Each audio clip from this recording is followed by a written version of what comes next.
And we are, of course, starting today by paying tribute to the wonderful Paul O'Grady, an incredible entertainer, a passionate animal rights campaigner, a husband, a friend, and a very familiar face on Our This Morning sofa.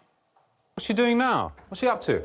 I am not having There is no respect. Lily, polyester fibres in my dressing room. I'm sorry. Polycotton and Velcro. Get it all out. It's a load of rubbish. Very badly behaved in New Orleans. It's just California. Why? What did you do? I was plastered. Most of I was forever in jazz bars. Frankie and Johnny Weller. Judy Finnegan, you've got me rotten drunk at 10 o'clock in the morning on live television. Baboons are a different story. They show you the bum and you have to scratch it. Oh, no. Yes, No, because you that's don't. how you make friends. No, it made hens and they lay eggs. Chicken. No, the male. Cock. Yes, that's it. I'll lean over. I put my hand in something squishy. I go, oh, yes. And you have to carry on. And I go, It's coming up through your fingers. I'm up. Doesn't feel real. I know, it really doesn't. It feels so sudden, doesn't it? Yeah. We are joined now by Vanessa Feltz and Carol Vorderman, alongside the late Dame Barbara Windsor's husband, Scott Mitchell, who counted Paul as one of his dear, dear friends. Hello, guys. Hi there. Welcome. It's good to see you. I mean, it came as a shock to everybody this morning, I think, waking up and hearing that news. It was Paul's husband, Andre, that announced the news in a statement saying that Paul died unexpectedly but peacefully on Tuesday evening. He said he will be greatly missed by his loved ones, friends, family, animals, and all those who enjoyed his humour, wit and compassion. I know that he would want me to thank you for all the love that you have shown him over the years. And there has been an outpouring of, you know, people grieving clearly, but also a real celebration of this man's life, because he seemed to bring so much joy to so many people. Yeah. You found out early this morning, didn't you? I did. I mean, I'm a terrible sleeper, and I happened to look at my phone at about 2:30 a.m. and I saw a text from Andre. Now, Andre and I, we'd rarely text each other, and I just knew. Before I opened the text, I just knew, and he kindly just let me know before it came out. I'm just devastated because he was such an incredible man. I'm talking about the human, not the performer. Yeah. As a performer, we know he was this brilliantly talented, warm man, you know, who was very funny, very witty. But as a man, he was a lovely friend, especially, you know, in my experience to Barbara, especially when she was ill. Paul never forgot her. He continually came to the house. He'd turn up on the back of a motorbike on his way to work somewhere, and he'd sit with her for a couple of hours, and he'd listen to her say the same thing over and over again. He truly, really was a good friend. And afterwards to me, he's never forgotten me either, and pops in to see me. So I'm really, really sad and thinking of Andre and his family.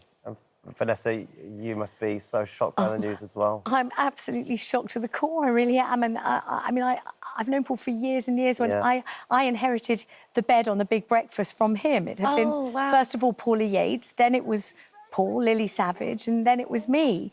And we had a few days of sort of handover. And at one point he said, "Would you want some of my dresses?" And I tried to think of a polite way to say, "Well, no, thank you, not really." But he was absolutely hilarious and so quick-witted and so clever. And he was what's called a polymath. I mean, he knew about all kinds of things, science, and he knew about history. And he used to call me the Delphic Sibyl. What is that? The Delphic Sibyl was a woman who lived in ancient Greece, so before the Trojan Wars, and she was a kind of oracle and a seer and a wise woman, and people used to come to her and ask her things, and she would answer even the most complicated and difficult questions. The Delphic Sibyl, and he used to call me that. That is you. What a compliment. I know, that is you. I didn't deserve it in any way, but I used to obviously love it when he used to call me that. And I have so many memories of him. Obviously, I was his colleague at Radio 2 for years and years as well, and he used to honestly light up the building. You know, he walked in the door, and everyone, the receptionist and the security, isn't it true?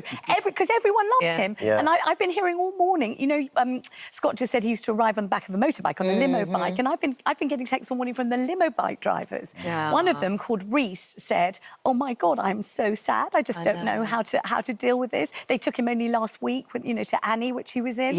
And Reese said often that he'd have to literally pull the bike over because he was laughing so hard at what Paul was saying. And some comedians aren't funny in real life. No, and exactly. Paul It's just O'Grady the way he was. Unbelievably funny in real life. That's very unusual. Didn't you have some amazing memories of going to the ballet with him? Yes. What happened there? Well, we went to Paris to the ballet. We saw Swan Lake in the lake at Versailles. Oh, wow. Actually, one of the most romantic nights of my entire life, which I spent with Paul O'Grady. Oh, that's so lovely. A lovely memory that I had is Barbara and I went down to his farm in Kent and we spent the weekend with him. And we were all in the kitchen, this is many years ago, and we were all in the kitchen and suddenly we heard this clippity-clop on the stone floor. I thought it was Barbara, actually, that had left the room with her high heels. A little lamb walked in. He was rearing a little lamb that he'd called Warpy, because I think it had been rejected by its mother. Oh. And Paul he had it in the house, feeding it with a baby's bottle. And I just remember sitting there thinking, this is just he just amazing. loved animals, didn't he? I mean, Truly, his work and his help. Let's go to Carol Vorderman now, who's joining us down the line. Carol, thanks for joining us this morning. I'm sorry it's under these sad circumstances, and you've been friends since you met in the 90s, so this has been a long friendship for you. Pride of Britain, talk about that, because one of your great memories of him was around that time.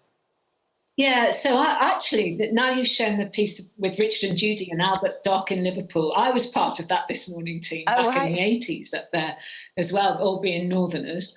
And so I think I must have come across Paul there, but really started to get to know him in the 90s. And the thing that we must talk about with Paul was that he was a fighter. And he was a fighter. He never judged the weak. He never judged the vulnerable. He never judged the misunderstood. He would be there like a lion for them, because back in the day, he'd been a social worker. He'd rescued babies and children from domestic abuse. He'd lived all that. He wasn't just a showbiz person. He'd actually had this entire other life beforehand.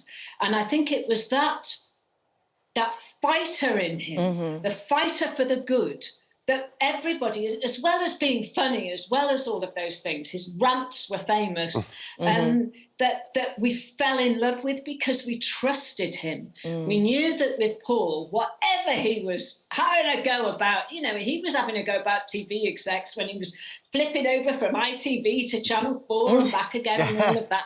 And I was sort of a part of that time too. And you just knew he would always be speaking the truth. He was the most honest and the most sincere person I've ever met in the showbiz industry. Yeah. And also funny as well.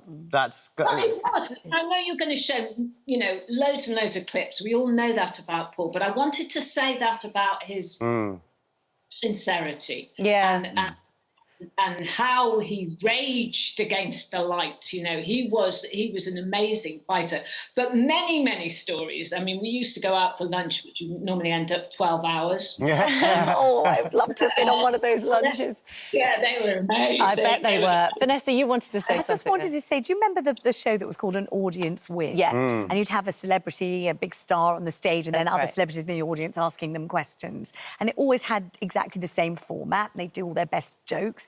And when Paul O'Grady did it, I don't know if anybody remembers it. I was there. It was absolutely extraordinary because he did the whole thing as Lily Savage, in costume, in character, and it was more like a play, really. He was portraying this character for about an hour and a half in the most unbelievable. I've rarely seen anything like it. As a broadcaster, he never used auto cue. He never had an earpiece like we do. I mean, he just would come in. I mean, that is so hard to do. That is somebody who knows exactly what they're doing, not relying on anybody, and just really relishing and enjoying in what they do. So just, even from a professional capacity, just watching him do what he did was just incredible. And an ad-lib, my gosh, and his radio show was so funny. So without notes, without a script, without, just completely spontaneous. And he has this absolutely devoted and completely brilliant producer called Malcolm Prince. And they just used to riff off each other. And it was so smooth that you would imagine that it was rehearsed. And it wasn't. It really, because I've seen it happening, it wasn't. I mean, they're really unusually incredibly talented person. But people who were at an audience with that night, you didn't know whether to cry. You didn't know whether to... it was so moving. It was just absolutely remarkable.